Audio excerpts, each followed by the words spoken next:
Coming up on the Daily O, an update on the shooting that occurred at a resident hall here on campus Sunday morning. We'll tell you what authorities are saying. And as the government shutdown drags on, thousands of Oklahomans are at risk of going hungry. All of this and more is coming up. The Daily O starts now.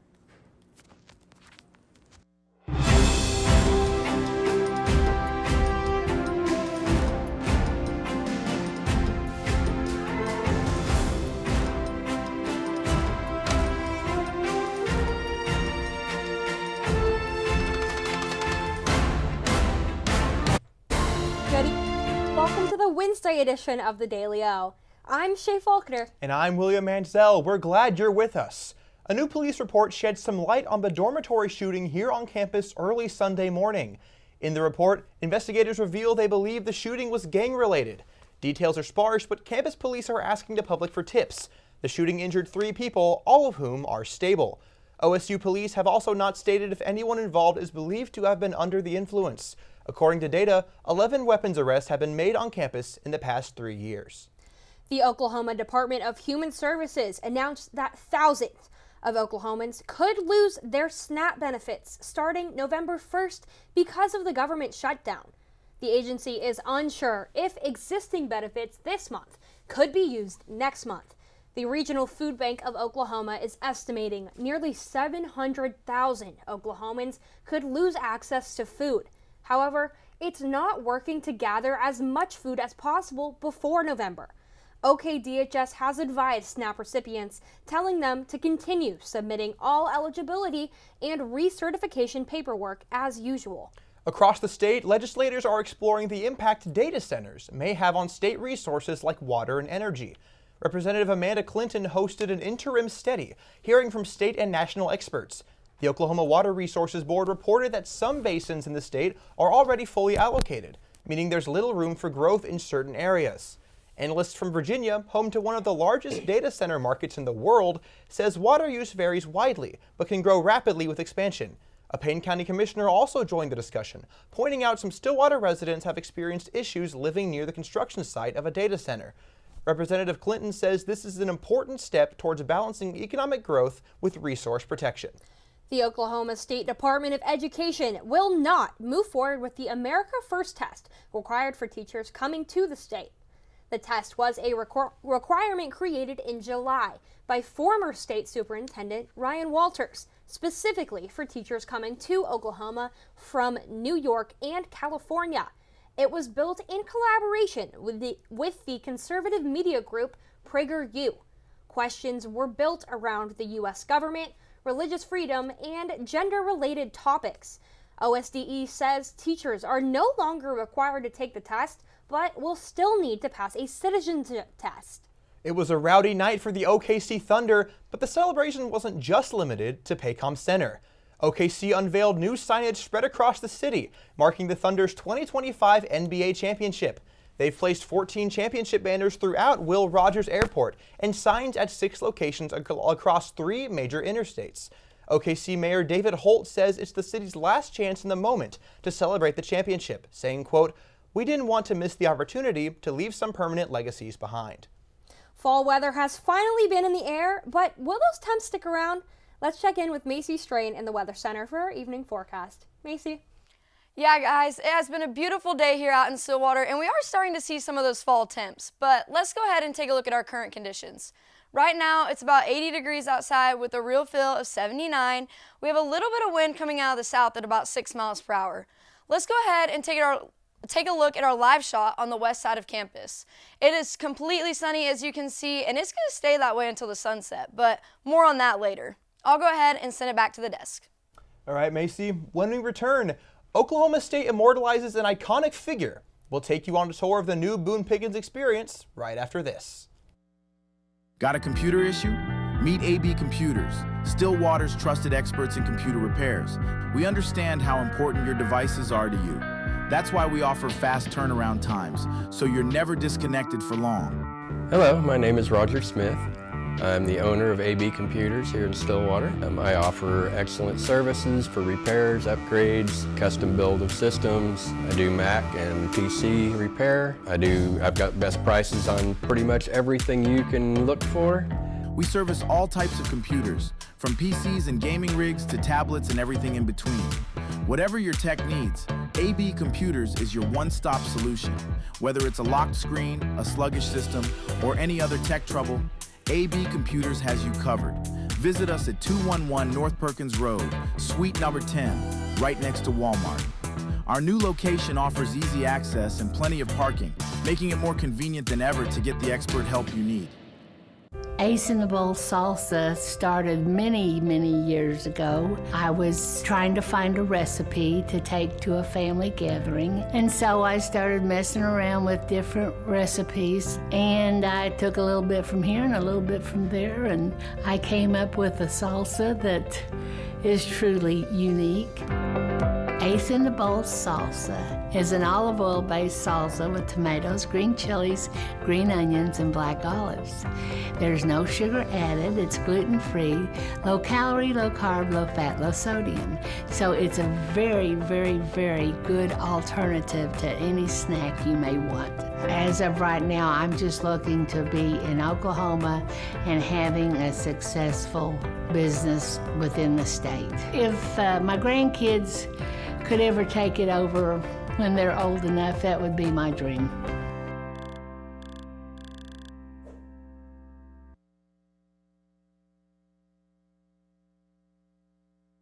A financial mogul who donated over $650 million to Oklahoma State is now immortalized inside the stadium named after him. The Daily O's own Landon Pats shows us an inside look from the Boone Pickens experience. T. Boone Pickens, the man who funded the foundation of what Oklahoma State is today, has been immortalized inside the halls of a stadium named after him. Pickens started his life in small-town Holdenville, Oklahoma. There were 4 people that really taught him his core values and really raised him. That was his grandmother, his mother, over here his father, and his Aunt Ethel. And the reason Aunt Ethel and Grandma are included is on this map here of Holdenville. Boone and his family lived right here in number 9, Pickens Childhood Home. Right next door to him was the Mollinson House. That's where Grandma and Aunt Ethel lived. His path to fortune was not always a smooth one. The entrepreneur that he is and the drive he had, he was like, I need to go out and be on my own. He didn't have any business partners at the time, so he was out on his own looking for business partners, looking for wells. He bought a 1955 Ford station wagon that he lived out of until he made enough money. As his company, Mesa Petroleum, grew, so did his net worth, along with the critics. Here in Oklahoma, he tried to take over Phillips Petroleum, City Services. These are editorial cartoons that ran in newspapers in the 1980s. That means most of these do not cast him in a favorable light. But what Boone and his staff did is when they would see one of these, they would reach out to the artist and ask if the artist would send them the original. His outreach impacted so much more than just Oklahoma State. These 2 walls in the back here are about his giving back. As it says up there, he was a committed philanthropist whose impact approached $2 billion during his lifetime. And his philosophy was always, I want to see the impact my money is making. I don't want to wait until I'm dead to give it to people.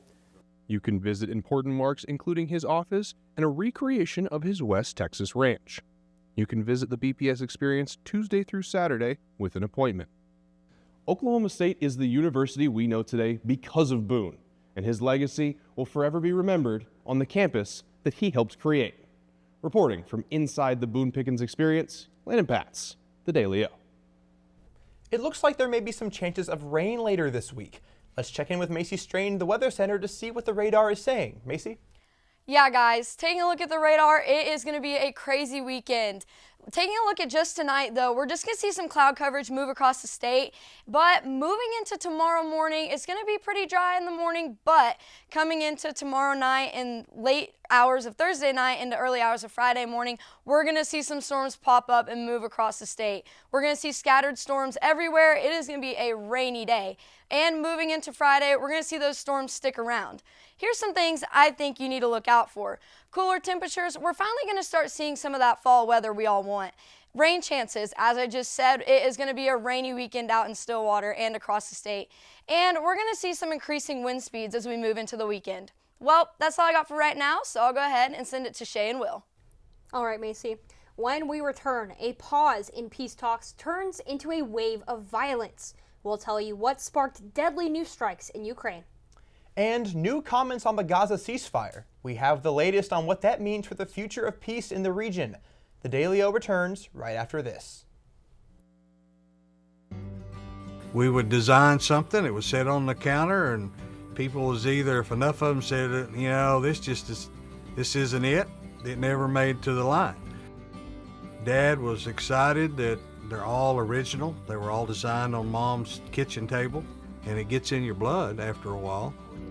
We're very happy that Pamela and Michael have taken over the business and kept the family going. We took the business over in 2017. When we found that it was available, we wanted to keep the legacy of family alive, but it was also incredible products that deserved to be a part of Made in Oklahoma's story. We were a part of Made in Oklahoma years ago, and so it kind of grew as Made in Oklahoma grew.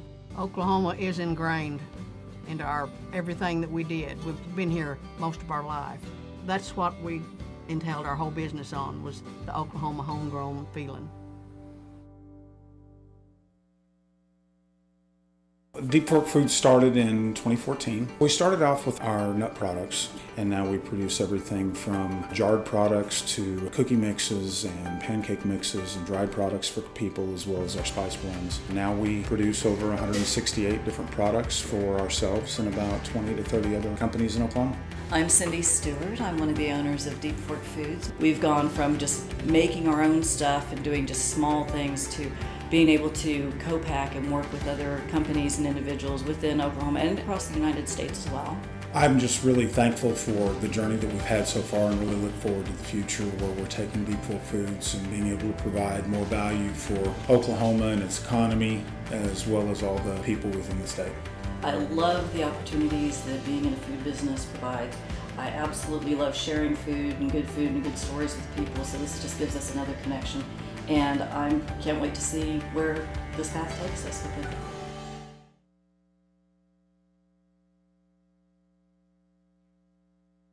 In national news, violence in Ukraine is escalating just hours after President Donald Trump put a pause on peace talks with Russian leader Vladimir Putin.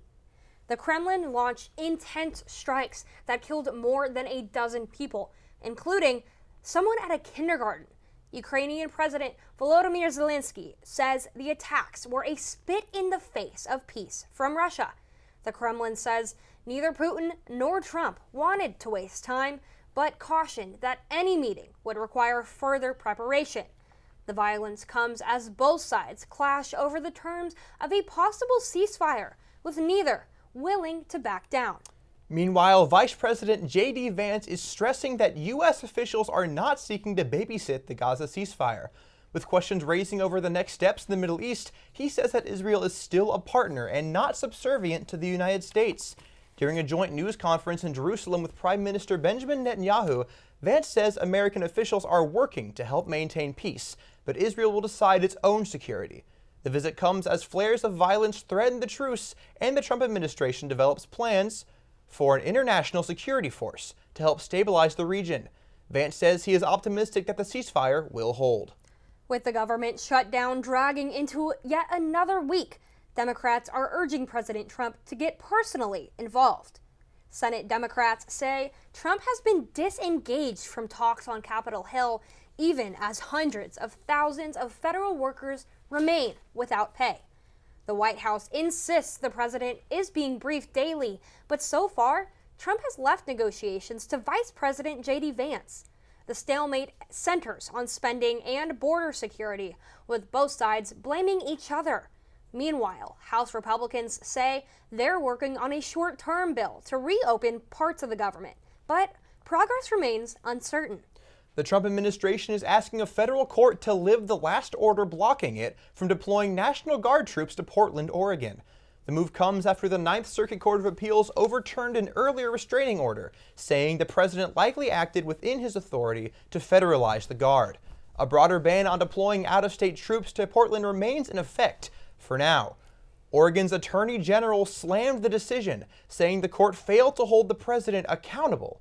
But Trump allies called it a win, saying local officials haven't done enough to keep Portland safe. A trial on the matter is set to begin October 29th. The Louvre Museum in Paris reopened this morning after a daring jewel heist left visitors stunned and police scrambling.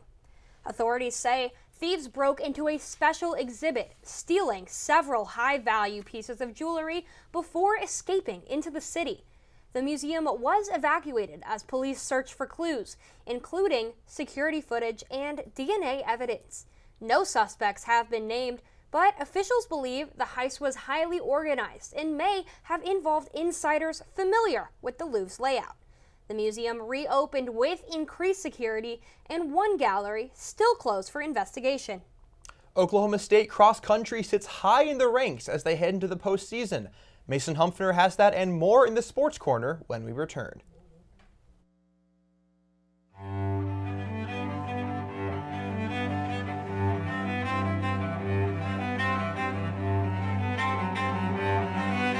My name's Dennis Abernathy. Lived here since 1968, and I consider myself one of Stillwater's oldest original family jewelers. Here at Dennis the Jeweler, we're more about personal service. My father always told me that anybody can sell the jewelry, and what we're doing is completely different, learning to do the repair work.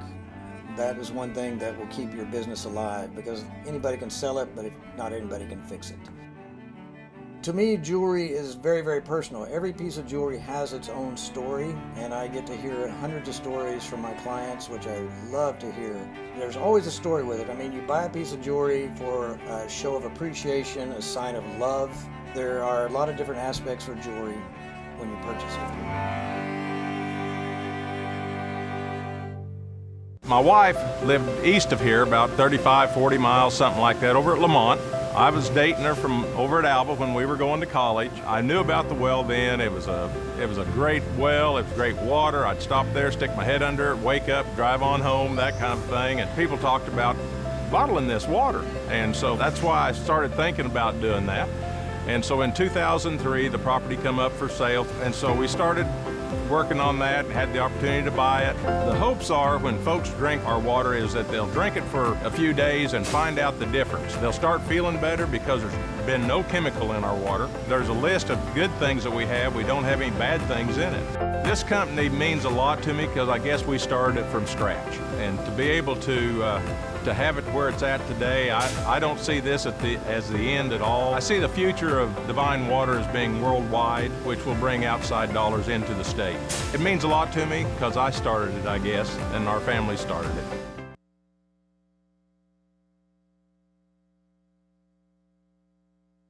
Welcome back to the Daily O. Come on in and sit on down because you are in the Sports Corner. I'm Mason Humphrey. Let's talk sports. Oklahoma State cross country is looking good heading into the postseason. The Cowgirls dropped 3 spots but still ranked at number 11. However, they just recently scored a perfect 15 after winning the West Crockett Invitational this past Friday.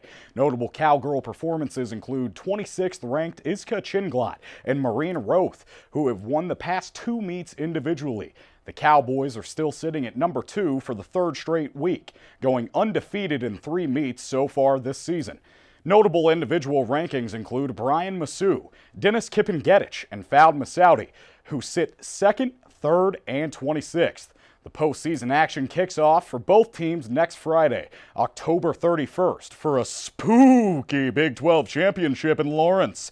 Speaking of Oklahoma State runners, former Cowgirl track, field, and cross-country athlete Savon Auerbach was named a top 30 finalist for the NCAA Athlete of the Year. The decorated athlete's accomplishments include finishing as a 2-time Big 12 champion in the 1,000-meter relay. Auerbach was the first female athlete to win back-to-back Elite 90 awards for her performance off the field. Off the field, she graduated this past spring with a double major in computer science and computer engineering. The award recognizes female student athletes who distinguish themselves in their community, sport, and academics. The winner will be announced this fall and recognized in January at the NCAA convention. It's Big 12 Basketball Media Day, and Coach Steve Lutz alongside players Parsa Fala and Robert Jennings are having a blast. The Cowboys are coming off of a thriller exhibition win over Auburn last week before heading into another game against SMU this weekend. The media is excited, Cowboy fans are excited, and I'm so excited I might just pop off these pearl snaps and too sure he won this thing. However, head coach Steve Lutz says we shouldn't get over our heads just yet. I'm always happy when they win and do good things and people recognize them for doing good things. But we didn't win the world title here, right? We didn't win the NCAA tournament. So it's one game. We performed well on the road. Let's take it for what it is. But you also have to look yourself in the mirror and say to yourself, hey, we shot the ball fairly well. As you said, we did out-rebound them, but we also got killed in terms of turnovers. We also allowed them to shoot whatever it was, 18 more free throws than us, make 14 more free throws than us. That's not a recipe for winning. If you guys went to watch the game on TV and just looked at the entire stat book, you'd have been like, how the heck did they win that game? Switching gears and taking it down south, the Oklahoma City Thunder with an electric win last night. The Thunder are now 1-0 on the season after a hard-fought win over the Houston Rockets. Loud City secured the win 125-124 in double overtime in front of former franchise icon Kevin Durant. Durant's new squad proved to be quite a tall and mighty matchup, but to Shai Gilgeous-Alexander's 35-point performance, it was nothing. The Thunder return tomorrow night at 6:30 for a finals rematch against the Pacers in Indiana. Well, that's all we have today from the Sports Corner, but don't touch that mouse. Some good news making waves down under. Shay and William have it right after this. I'm Travis Taylor. I'm the general manager for the Hotel Indigo Tulsa Downtown. I have a real good understanding of the food scene in Tulsa, and I've loved to see the way it's evolved over the years, and I'm glad to be part of it. My name's Kevin Kyle. I'm the executive chef. I started here, the idea was to do something local. Everything that we try to do has Oklahoma products. Tulsa is a big oil boom when we were the oil capital in the early 1900s. How Route 66 put Tulsa on the map. And the menu around that was, well, what would an oil worker take out in their lunchbox? That's how Prospect kind of came from. We never get crazy busy, so we can do a lot of different things with food. And we can do things like wine dinners and have local dinners. We have a private dining room that people can come. I think being at the heart of the old Route 66 has kind of weighed into us getting a lot of different things brought in from different areas of the United States. When I taste something on our menu for the first time, the first thing I go is, that's Tulsa. My name's Kayla. I've been here since the beginning, so 4 years. Scratch is more focused on farm and mostly made in Oklahoma products, keeping it local. Sustainability is our biggest thing. That's one of the reasons why this place opened. I've been the chef here at Scratch for 2.5 years. Started here as a line cook. Our food and drinks are a bit separate entities almost inside the restaurant. So the food is now up to 85% of the products we bring in are raised or grown locally. It's all based off of things that I grew up eating in southern Oklahoma, things my grandparents ate. About fresh food, clean food, organic food, sustainability, that's all of our thing. From front of house to back of house, we're able to maintain both with freshness. But made in Oklahoma means we get it straight from the farms that are 20, 30 minutes, another little county away. We get it straight from them.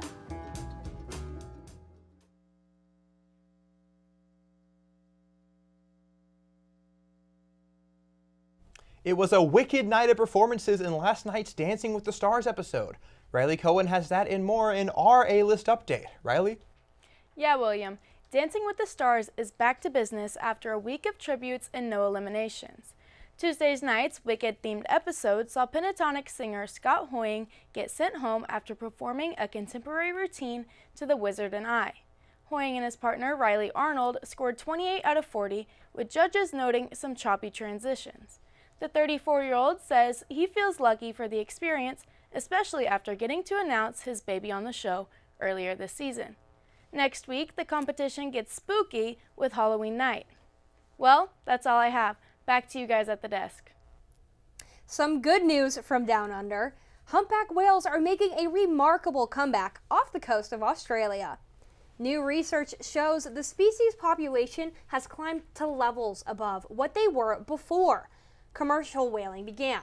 After being hunted to near extinction in the mid-20th century, strict protections and global conservation efforts helped the species rebound. Scientists estimate there are now more than 40,000 humpbacks migrating along Australia's coastline each year. The recovery is being celebrated as one of the world's greatest marine conservation successes. Today is the day that recognizes the impact colors have on our emotions and even decisions. It's National Color Day. First observed in 2009, National Color Day encourages people to appreciate the beauty and meaning behind the colors around us. From the calming blues of the sky to the energizing reds and oranges of fall, each color affects us differently. Experts say paying attention to color can boost creativity, relieve stress, and even help with productivity. So whether you're wearing bright hues or decorating your space, today's the perfect day to bring a little extra color into your life and post your favorite color using the hashtag National Color Day. Now, Shay and I were curious what our crew's favorite colors were. So before the show, we went around the newsroom to see what colors shine the brightest. All right, I'm here with Weston Wurzburger. And what is your favorite color and why?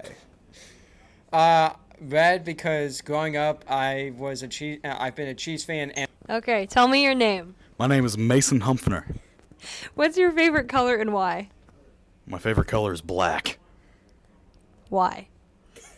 because of the Pearl Jam song named Black on their album 10 that goes do-do-do-do-do-do-do, do-do-do-do-do-do. All right, what is your name? My name's Olivia. And what is your favorite color and why? My favorite color is green because it's very calming.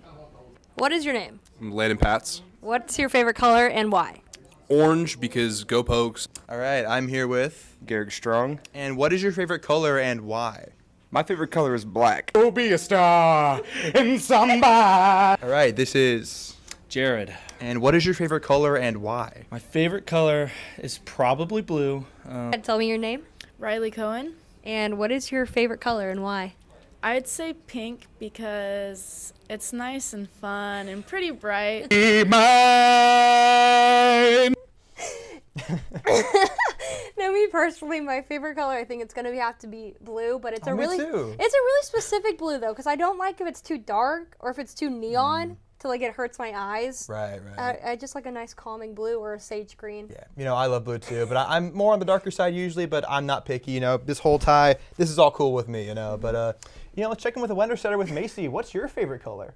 Well, I picked the perfect day to wear my favorite color because my favorite color is pink. But let's go ahead and look at the 7-day. Today we had a high at about 81 and a low at about 49. And tomorrow we're going to look at that high at about 81 again with a low of 57. Moving into the weekend on Friday and Saturday, we're going to see highs in the mid to low 60s and lows in the low 50s. And on Sunday, we're going to look at a high at about 69 with a low of 56. And moving into next week, Monday, the temperature is going to warm up a little bit at about 76 and a low of 52. And then on Tuesday, we're going to see a high about 68 and a low of 52. Well, that's all I got. I'll go ahead and send it back to Shay and Will. All right, Macy. That's a look at today's headlines. Thank you for joining us. Make sure to check out the Daily O tomorrow and the rest of the week for the latest happening here in Stillwater and across the state. For the Daily O, I'm William Manziel. And I'm Shay Faulkner. Have a great night, everyone. Thank you for coming to Stay and Play Pet Resort. This is where we can board your pet at any time for your convenience and make them feel at home. We have 5 different kennels for your pet. We have luxury suites that come with TV, camera, fireplace. The webcam is at your free. We have Kitty City where you can board your cat for multiple different prices. Stay and Play Pet Resort offers a free chauffeur service. If you go to Baker Animal Clinic, you can drop your pet off anywhere between 7:30 a.m. and no later than 8 a.m. Stay and Play Pet Resort offers a game day sports package. For $37, you can drop your dog off during the game day as early as 7:30 in the morning. Policy states you do not have to pick up your pet up until 1 hour after the game. At Stay and Play Pet Resort, we thrive to treat your best and give them the best at-home feeling.